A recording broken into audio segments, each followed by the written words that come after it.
Have you ever encountered true evil? How? I owned a business with somebody who has narcissist personality disorder. That guy doesn't have a soul. In retrospect, it is very clear that narcissists have no empathy for others. There was no end to his lies, manipulation, and bullying, all done with a clear conscience. When I was 16, there was a guy in my year in boarding school with me called Niall who was also 16. He was short and stocky and weirdly strong for his age. He was a tyrant and a bully. He would fly off the handle at the smallest little inconvenience and bully the younger years. I felt sorry for the younger years that he picked on. I would try and go out my way and help them if they were being picked on by this guy because I hated him and he had no reason to pick on them. He had been warned multiple times to change his ways, but as the old saying goes, a cheetah can't change its spots. One day after school, I was chilling in the common room with some friends just shooting the breeze when a younger year student called Luke ran into the room. He was in first year, so he was only 11 or 12. He was bawling his eyes out and grasping his wrist for dear life. We all got up and asked what was wrong with him. Through the tears and the screaming, he said that Niall had pushed him into an empty classroom and cut his wrist multiple times with the blade out of a pencil sharpener. We immediately brought him to the nurse and she had to send him to hospital for stitches. She was asking what had happened and we explained to her what Luke had told us about Niall. The school nurse was a 60-year woman who one of the most gentle people I have ever met, but after hearing what had happened to Luke, she was furious. It was like someone had done that to her own child. She was on the warpath. Immediately she went to the principal, vice principal, Niall's housemaster and his year head to tell them what he had done. Niall denied all these accusations until the cameras were checked showing him doing what he had denied to Luke in the classroom. Niall was expelled immediately and Luke's parents filed criminal charges against him. Niall ended up completing his secondary level education in a juvenile detention prison. Last I heard, he was still in prison because he stabbed a guy when he was in juvenile detention. The only good thing that came of this is that after the incident there was a zero bullying policy strictly enforced in school and claims could be made confidentially to a person away from prying eyes. I truly believe that Niall was evil and a psychopath. Yes, I took a date to the comedy club and the stand-up did a bit about how freaking evil Nestle was. The date objected to his language, then blamed the impoverished mothers in developing countries for being too stupid to properly prepare the baby formula Nestle sold them. Should have swiped left on that B. Ah yes, because women in developing countries should have just used their smartphones to Google Nestle and realize they were being hustled. Not me, but I had a professor in college who told us a story about when he had to interrogate a serial rapist. The man was going around town and kidnapping young men, then sodomized them with a length of lead pipe. As soon as my professor looked in the man's eyes and said he saw absolutely nothing, just a black void, the man confessed to his crimes with a smile on his face and not even a hint of remorse. Just spoke about them like he was talking about buying a gallon of milk. I worked with a man that clearly had sociopathic tendencies. He had a history of mild to moderate traumatic brain injuries due to his need to participate in risky activities. He showed signs of having high-functioning autism, but he was afraid to be diagnosed. He said that he never felt any emotion and did not feel a connection to anyone. He was fascinated by the thought of suicide and murder. He worked at a large auditorium where they host large events with many people in attendance. One day, he came to see me and told me that he had been reading about mass shooters, that many of them have autism. He felt that autism was an excuse to be a mass shooter. It was bone-chilling to think that he worked in a place that held large amounts of people, was obsessed with mass shootings, and felt that his very likely autism diagnosis was an excuse for mass shootings. Truly evil.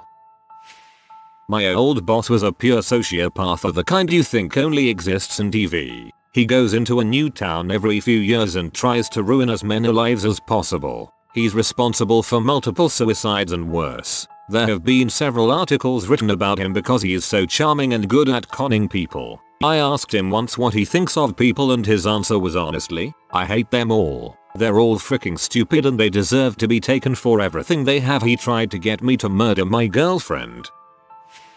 My father's cousin. My dad went on a business trip to a country in Asia for 2 years, and me and my sister went down south in the country to live with my mom. So my dad rented his apartment to his cousin and his wife. He stopped paying after 6 months. blaming it on being short on money, and then just ignored his calls after a year. When my dad went home after his business trip, me and my sister went with him back to his apartment to live there because there was closer to some better schools and gymnasiums. What we entered was an empty apartment. Everything had been picked clean. Our fridge, microwave that was in the wall, beds, TVs, couches, etc. What remained was a toilet, bathtub, and a kitchen bench, a stove and a sink. My dad was devastated. There were no signs of break-in either since the door wasn't damaged, so we instantly knew who did it. Things eventually worked out after 3.5 years. We're living the normal life again, but I'm unsure what happened to my dad's cousin in the court cases.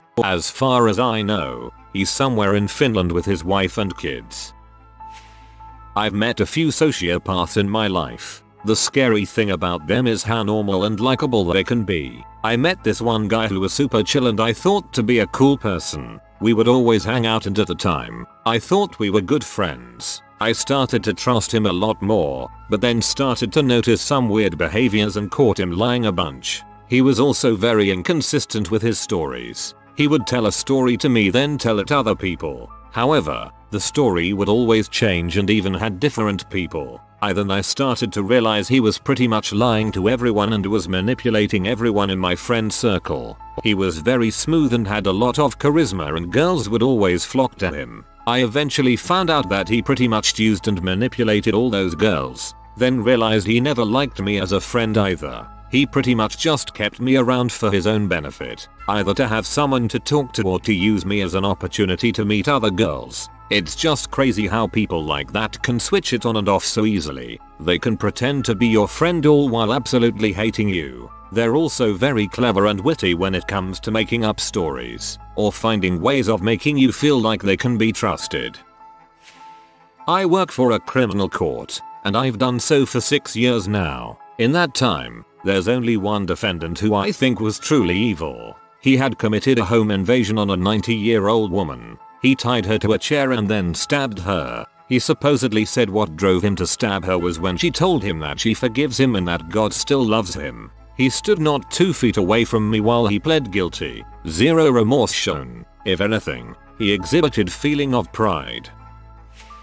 I'm pretty late, but this story still gets me to this day. In my local church group there was this single mother who had been part of the group for years. She wasn't hard to work with, but she wasn't someone you really wanted to be around. You know the type. She gets married to a Native American guy with 4 kids, 2 in middle high school and the others are young. The boy in middle school is autistic, but is relatively normal and wants to do normal things. Partway through high school, the boy gets into an accident while at wrestling practice and breaks his back and is paralyzed from the waist down. The whole community rallies behind him. Hospital bills, therapy, a new electric wheelchair, the whole 9 yards. Totally taken care of. A new house was even built that had access ramps leading up to it, and different contractors donated time and materials for him. Well, at some point during this whole ordeal, this kid's dad came to the conclusion that these 2 older kids are actually his. So while this poor kid is undergoing physical therapy to regain the use of his legs,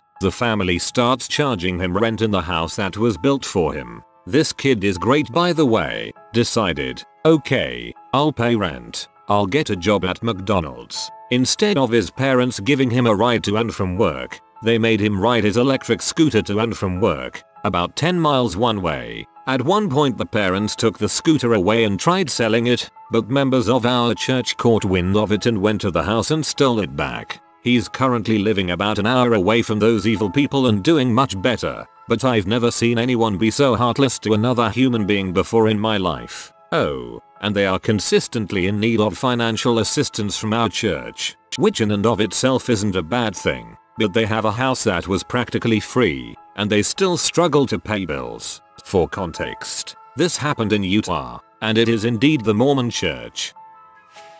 My wife works in the air. She told me about a patient who had to be restrained after biting and drawing blood of 2 nurses, attempting to gouge eyes, foaming at the mouth, gashing his own chest with his fingernails. Eyes would roll back and he'd cuss the most vile and evil things at her, eventually put into some kind of zip and mesh cage restraint. Then his wife walked in and asked why he was restrained, and he immediately resumed complete normal behavior. Doctors told her, and she called them liars to their face and said in 20 plus years of marriage he had never acted out, never had mental health issues, never been violent. Once she left he went bat crap again. She got administration to release him, and when she returned he was a kind gentle older man again. No known history of mental health issue. Toxicology report negative. My wife was as agnostic. She never believed in evil until him. She believes in evil now.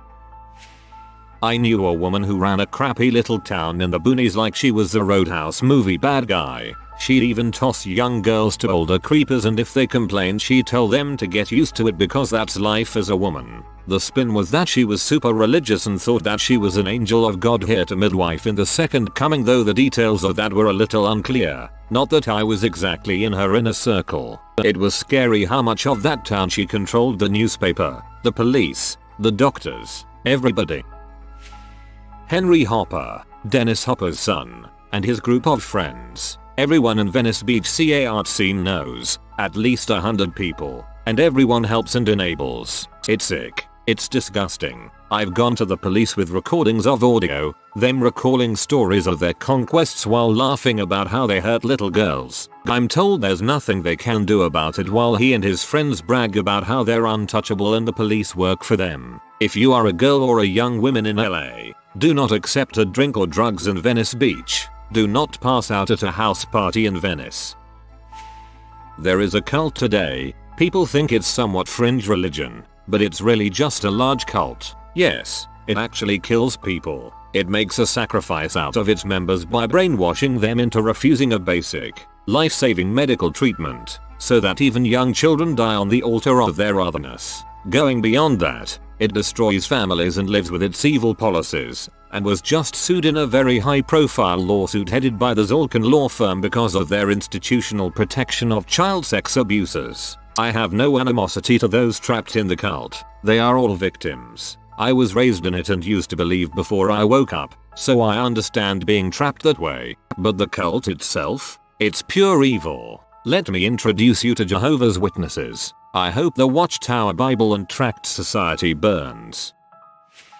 I had never met a real-life sociopath before moving together with my ex. She was so good at manipulating everyone around her that even when she was completely destroying someone's life, she had coaxed her close circle so everyone was rooting for her. She used every possible support group and whatever to her benefits. Religious groups, groups against violence towards women, you name it, she was in there and using them to either direct benefits or just mental support and gaslighting her victims. She'd try to marry as soon as possible, then bleed as much money as possible from her husband, then try to get more after the divorce. She'd also do a very thorough smear campaign against her husband, so they'd get no support. Her go-to trick was getting bruised, then loudly and publicly deny anything had happened to me, then drop hints that the husband sometimes gets a bit angry but it's okay, she loves him. That just made so many people be like, OMG, you're being abused by your horrible, physically violent husband and you don't even see it for yourself.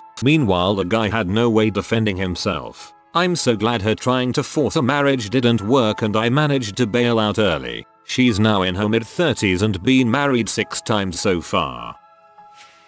I got arrested when I was younger and wound up county jail for a bit. When you first get transferred there from the police station holding, you end up seeing a judge who sets your bail. The whole thing is done from inside the jail and through a TV screen, so you never see the judge or your public defendant in person. It was my first time doing this whole thing and I was sticking nearby this guy that went by Repo, who had been in and out of jail before. We're waiting for our turn in front of the judge and there is this kid ahead of us. They really didn't care much about privacy, so you could hear the whole thing if you were next in line. This kid was barely 18 years old, like just a week over, and he had a rap sheet that was extremely long. They get to the current charge that he was in there for, which was allegedly smacking a brick over the head of an elderly man and robbing him. I was very surprised by that, but I was even more surprised at how Repo reacted to this. Even though he had been in and out of the system for all sorts of crimes and had met a ton of other criminals, something like that was over the top for him, especially since this kid was so young. The kid didn't even have any sort of regret. He was smiling the whole time like it was a joke. He put an elderly man in the hospital over a few bucks and was probably only going to get worse from then on.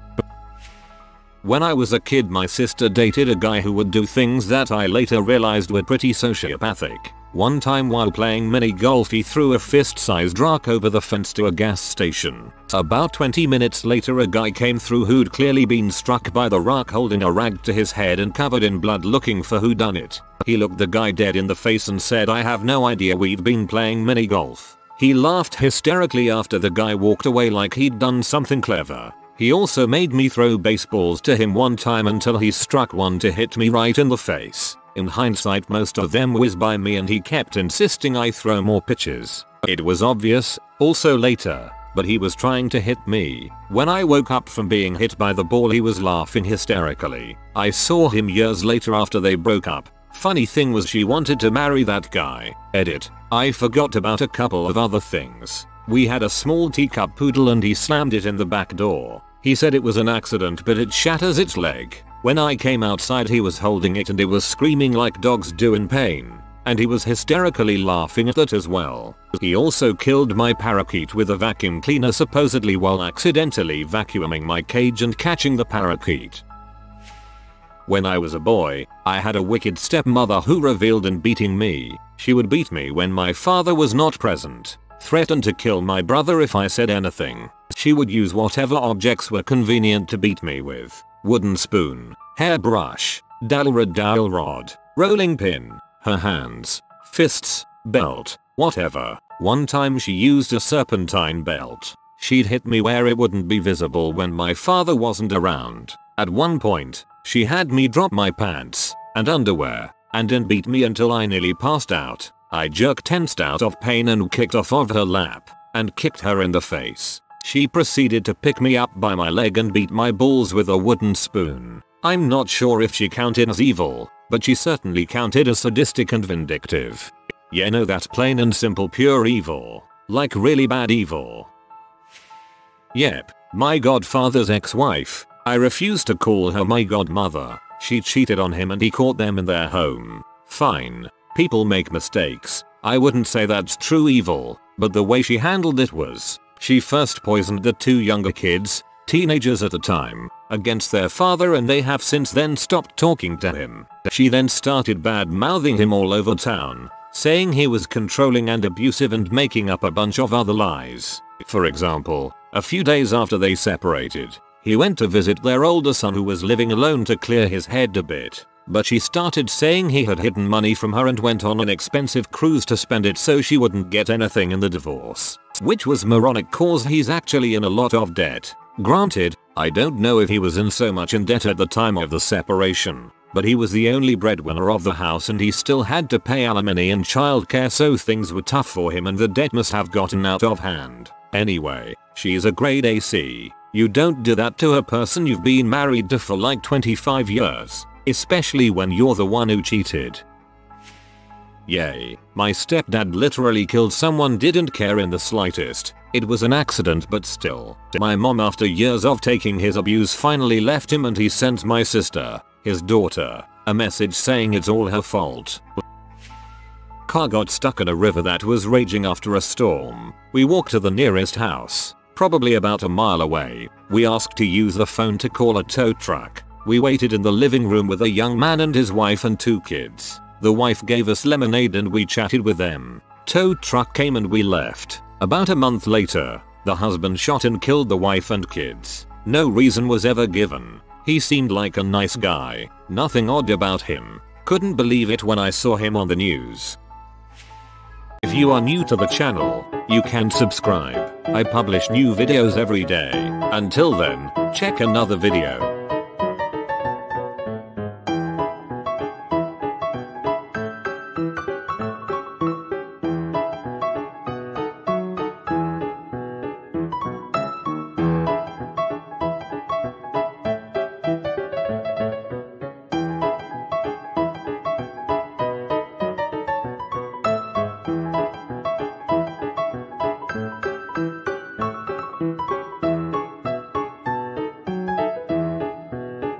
Bye for now.